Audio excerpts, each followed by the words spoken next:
Programa Visão Espírita. Apoio. Livraria Espírita Guilom Ribeiro. América Chaves Seguros. E Precision Hospitalar, distribuidora de medicamentos.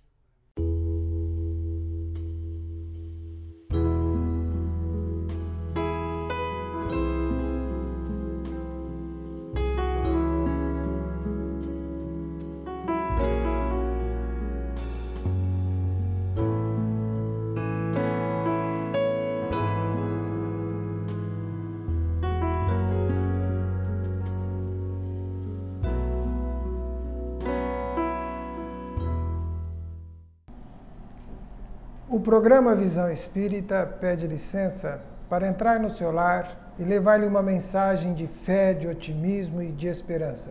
O programa Visão Espírita tem a grata satisfação de receber o médium, psicógrafo, conferencista, líder do Instituto do Amor na cidade de Pratinha, Júlio Carvalho. Seja bem-vindo, Júlio. Obrigado, mais uma vez estamos juntos, para o trabalho hoje um pouco diferente.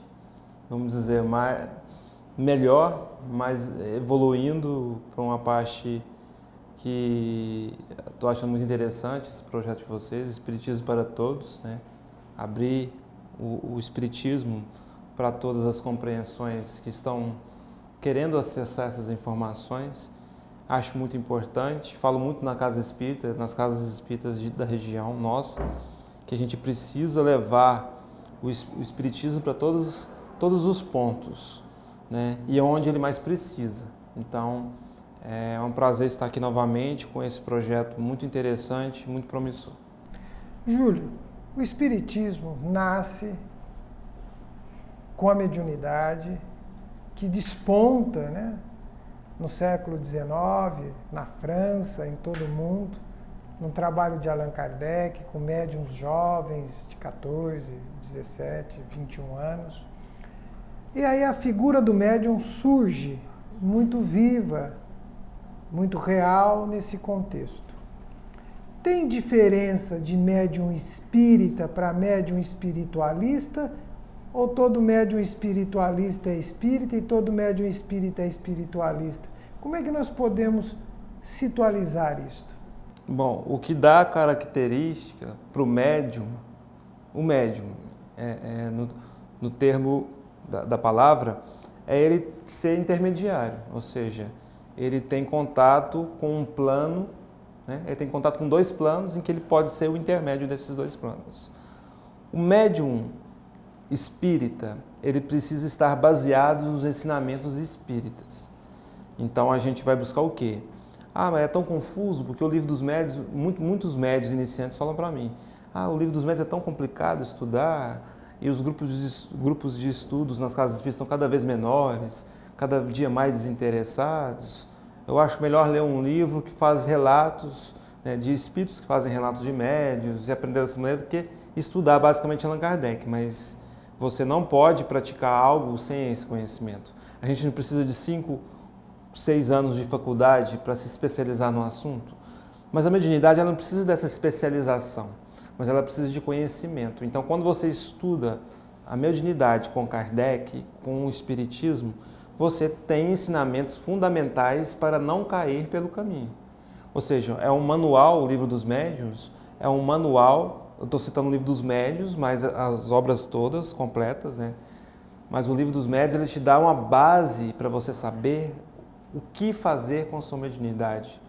Então, quando se torna médium espírita, ele se torna um médium compromissado com a verdade, com as bases dos princípios da doutrina espírita, como Kardec mesmo nos coloca, junto com a espiritualidade, tratar a mediunidade santamente. E por aí você vai pegando exemplos de médium espíritas e o comportamento destes. Então, vamos pegar Chico Xavier, que é o grande exemplo do espiritismo, o mais visto de todos.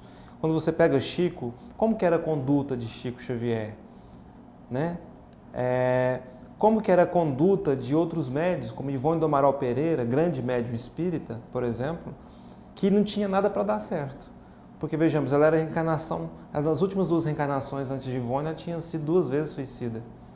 Então ela tinha tudo para dar errado, ela era um espírito deprimido, com traumas desses suicídios, e que se tornou uma grande médium, que trouxe um dos livros mais importantes para a doutrina espírita, que é Memórias de um Suicida, tantos outros. Mas o médium espírita ele tem que estar...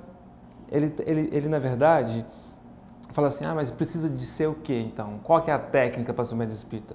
Médium evangelizado, pois o espiritismo não é nada mais do que o cristianismo redivivo. Então, médium evangelizado. Então, no livro dos médiuns vai te despertar isso, ou seja, Jesus precisa ser imitado, né? Seguido, imitado. Isso é ser médium espírita, um médium evangelizado. Não somos, mas estamos a caminho, porque Kardec fala que se reconhece pelo esforço que se faz e não pelo esforço concluído.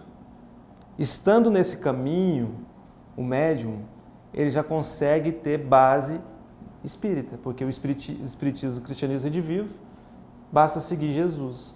O livro dos médiuns, o livro dos espíritos vai me dar bases, vai me dar conhecimento, saber como praticar, como identificar uma obsessão, como não cair em algumas armadilhas. E ainda assim, o caminho é cheio de percalços. Então a gente vê aí vários médiuns que na doutrina espírita sofreram tanto, mas tanto, mesmo ainda tendo orar e vigiar em dia. Médium espiritualista é tão simplesmente aquele. Espiritualismo é o quê?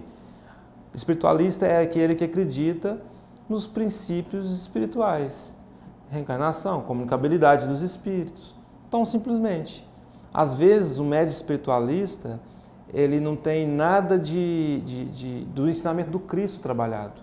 Ele tão simplesmente ele coloca o contato, o fenômeno acima da moral. Isso é ser médium espiritualista. E essa é a diferença.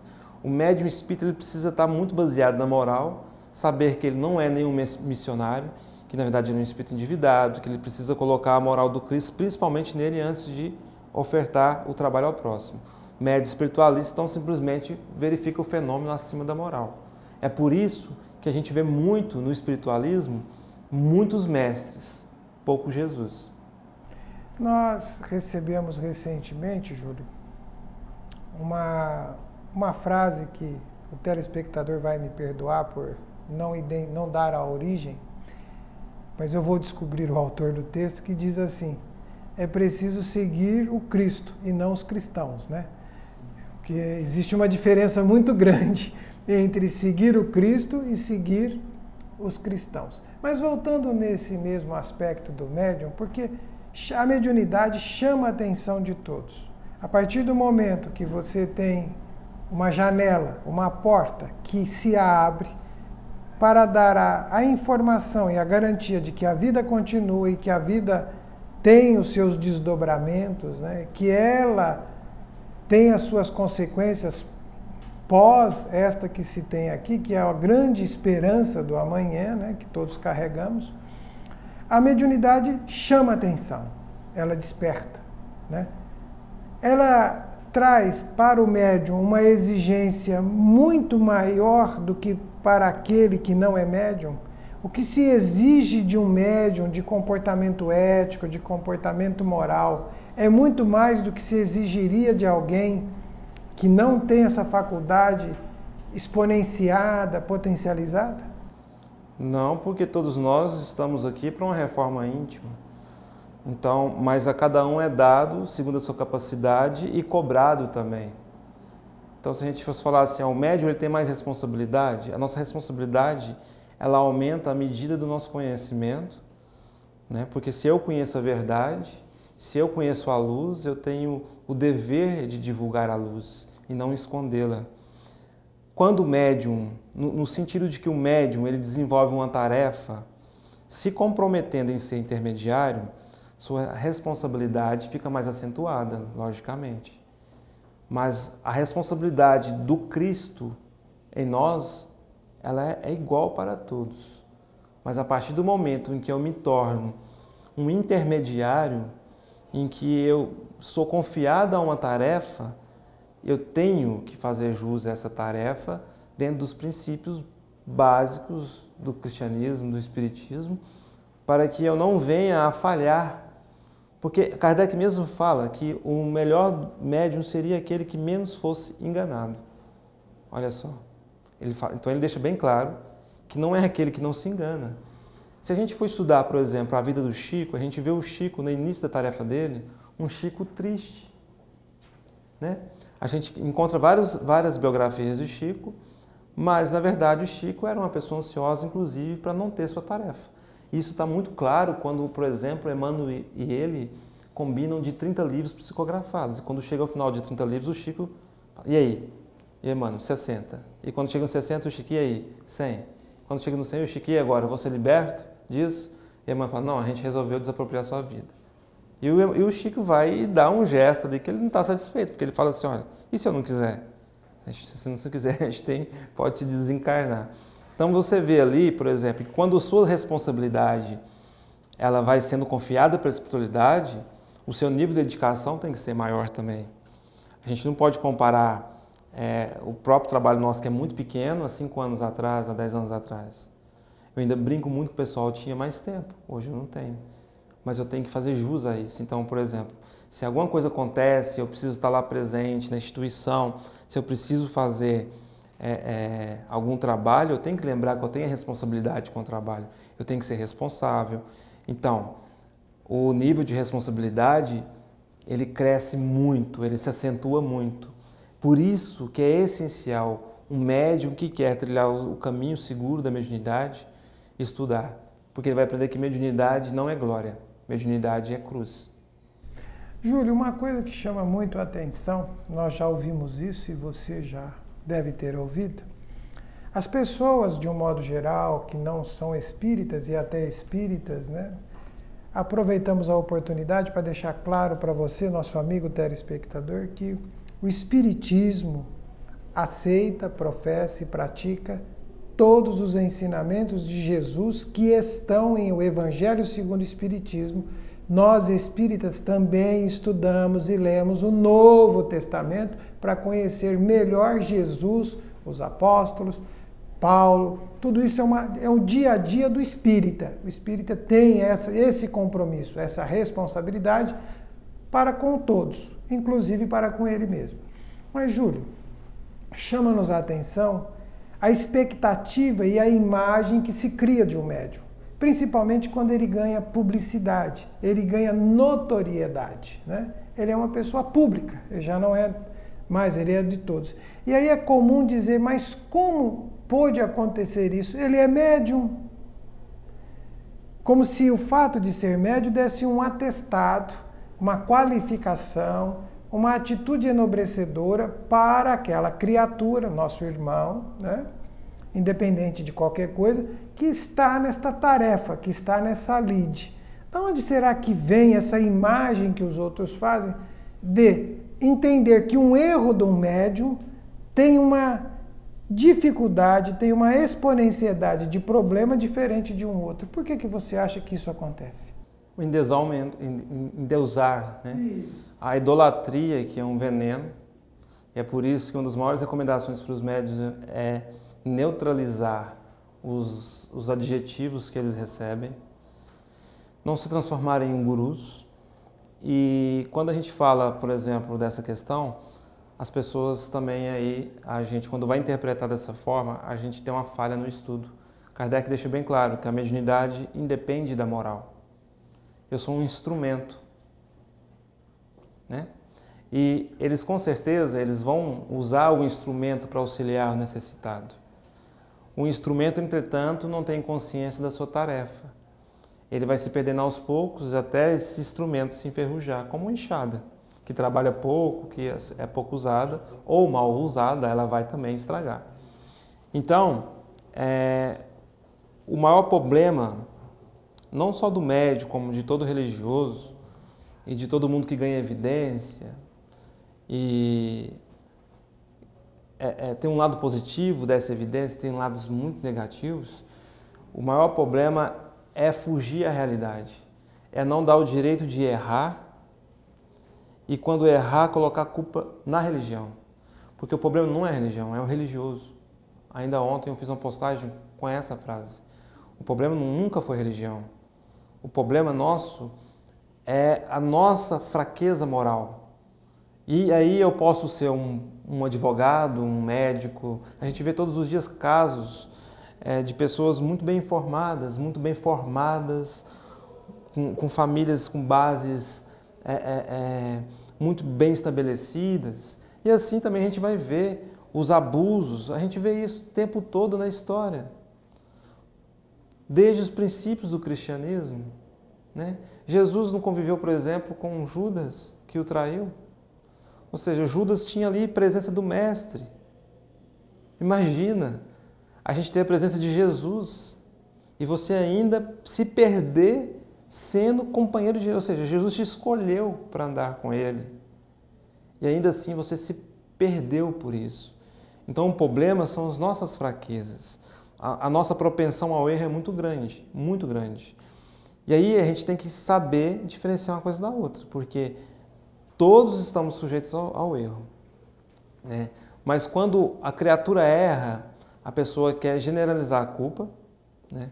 Então quer dizer que ninguém presta, ou nenhum é sério. Ou quer fazer um escarcéu a partir disso, pensando que religião muda a cabeça. Não muda. Sem transformação não muda. A fé sem obras não adianta. Então, às vezes, eu sou um profundo conhecedor do Evangelho, mas sou um miserável na prática. É aí que mora o problema. O que chama atenção em todos os tempos, isso vai continuar por mais tempo, é a transferência para o outro daquilo que compete a cada um, né? Ser bom, honesto, ético, justo, harmonizado com o Evangelho é obrigação individual de cada um, né? E também, a partir disso, ao outro também a sua dificuldade, a sua fragilidade. Do mesmo jeito que nós as temos, os outros também têm. Ocorre que o médium tem mais dificuldade na nossa leitura para você avaliar, porque ele está mais exposto a uma sensibilidade, à influência daqueles encarnados com o qual ele reside, que ele convive, com as suas próprias dificuldades e mazelas, mas também com maior sensibilidade para o mundo espiritual. Médium é só assessorado por bom espírito ou será que médium também sofre influência de espíritos doentios e maus? Muito mais de doentios e espíritos ainda malévolos, né? Quando eu uso essa palavra, eu lembro do Eliseu Rigonati, no Evangelho dos Humildes. Espíritos malévolos, ou seja, que estão propensão ao mal ainda. Então, muito maior. Porque se o mundo é de provas e expiações, a gente tem um maior número de criaturas ainda numa situação muito debilitada em sentido moral. Se eu estou num planeta desse, a influência do mal é muito maior em cima de mim do que a do bem. O bem ainda é muito tímido. Mas a grande dificuldade o médium tem essa sensibilidade, né? Ele tem essa sensibilidade aberta às influências e ele esquece muitas das vezes do orar e vigiar, que é algo que a gente vai trabalhar muito hoje na palestra, porque o Cristo recomenda orai e vigiai. Não acabei de falar de Judas? Judas tinha companhia do Cristo, foi escolhido pelo Cristo, ele se perdeu. Ou seja, a gente pode ter o rótulo que for, pode ter a formação que for, que a gente corre o risco de se perder. Mas o problema é que quando a gente se estabelece, que a gente acha que a gente está bem, quando a gente está com a barriga cheia, a gente não prepara o alimento, o seguinte, você fica desmotivado da prece, você está iludido ali com as alegrias que você está colhendo. Então a gente vai lá, é como se você fosse lá, porque eu sou produtor rural, então eu sei do que eu estou falando. Eu brinco muito com os nossos companheiros que trabalham na zona rural, que a gente às vezes demora muito, fica muito tarde para fazer um plantio de milho, para plantar o milho, para fazer silagem para as vacas. Se a gente não plantar em tempo certo, a gente fica sem colheita. A gente precisa ter sempre a vigilância de plantar em tempo certo. E o problema nosso é que quando a gente tem as primeiras colheitas de um pensamento vigilante, de uma conduta que está se reerguendo, que está entrando nos trilhos, a gente esquece. Por exemplo, é muito comum quando muitas pessoas interessadas a entrarem para as reuniões mediúnicas, desenvolvimento mediúnico, elas se esforçam muito para os estudos e depois param os estudos. É muito comum espíritas lerem e não estudarem o Livro dos Espíritos, ou estudarem a única vez, depois o Livro dos Espíritos fica lá na gaveta, fica lá na estante, não é mais lido. A necessidade de vigilância é o tempo todo, porque o tempo todo a gente está sendo ameaçado pelo mal. Porque o tempo todo a gente é testado. Não existe um segundo sequer que a gente não é testado. Mas a gente tem que entender o seguinte, que a gente é testado para o bem e não para o mal. O problema nosso é que, invigilantes, acabamos que nos entregamos mais ao mal. Então, se eu vejo uma pessoa numa situação deprimente, eu vou julgá-la ao invés de compadecer. Se eu estou numa situação em que eu sou atraído por uma tentação, eu caio nela ao invés de evitá-la, alegando carne fraca, né? Na verdade, o espírito que é fraco. Então, por aí adiante, o maior problema nosso é achar que estamos muito bem protegidos, porque temos um mentor, porque eu sou fulano de tal trabalhando na desobsessão, porque eu sou médico psicógrafo, porque eu tenho tantos anos de trabalho, porque eu estou no trabalho porque foi fulano ou ciclano que me indicou. E isso não adianta. Porque não adianta, como você mesmo disse, porque é uma luta individual. O processo de evangelização é uma luta individual. O processo de vigilância é um processo individual. Eu não vou conseguir ser vigilante para você, nem você para mim. Então, cada um tem as suas lutas.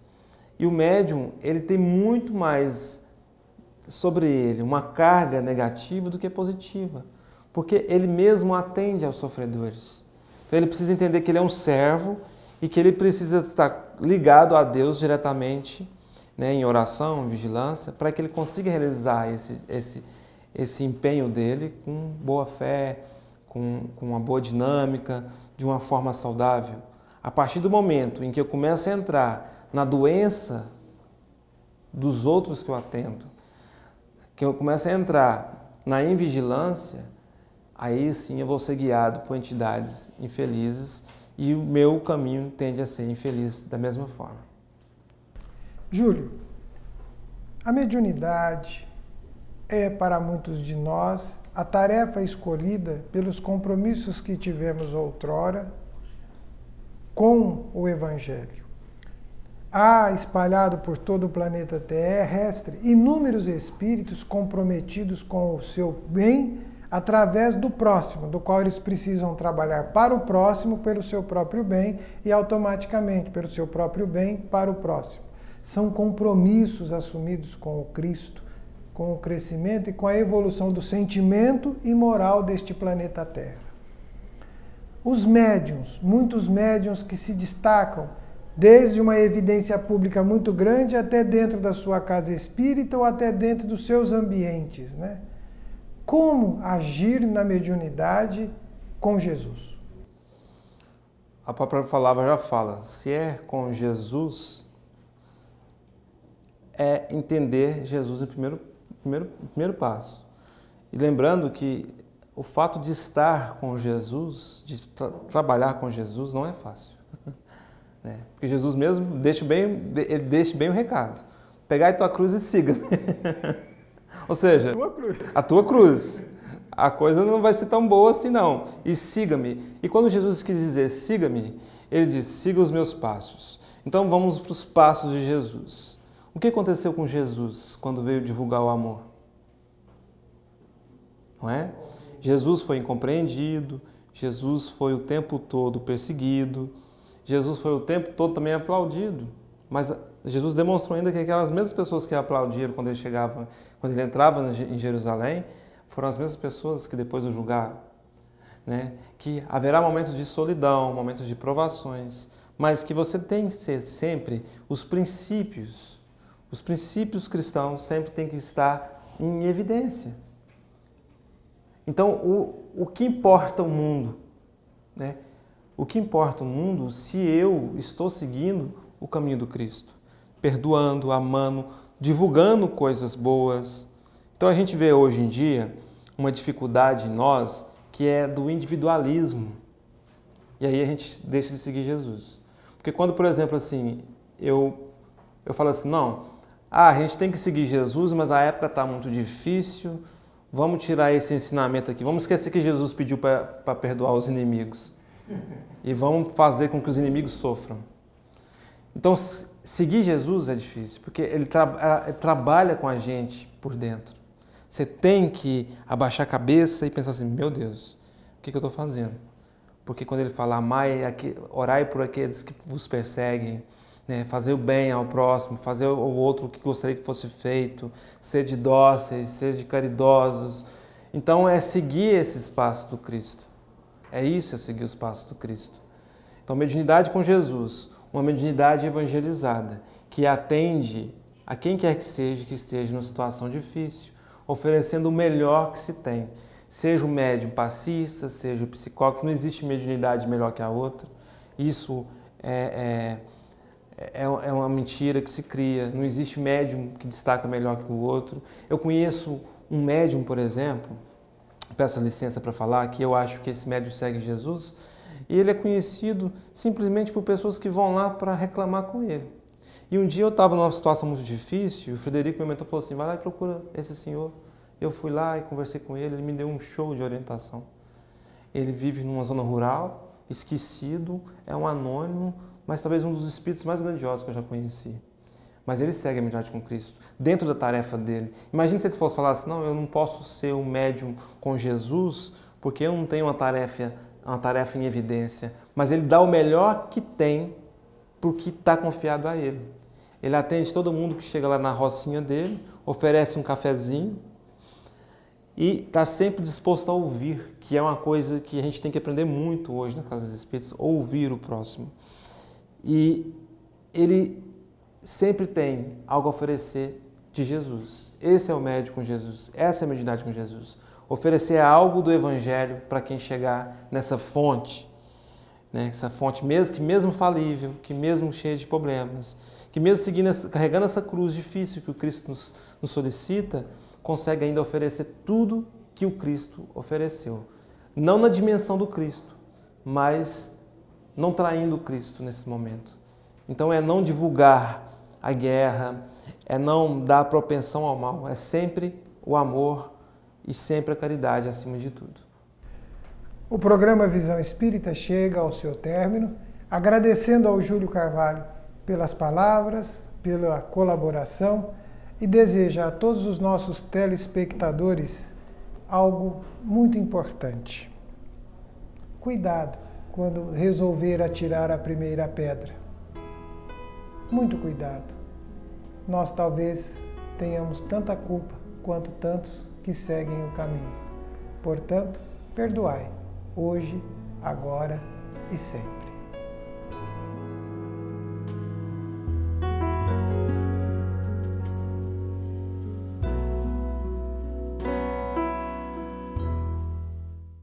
Programa Visão Espírita. Apoio. Livraria Espírita Guilom Ribeiro. América Chaves Seguros. E Precision Hospitalar, distribuidora de medicamentos.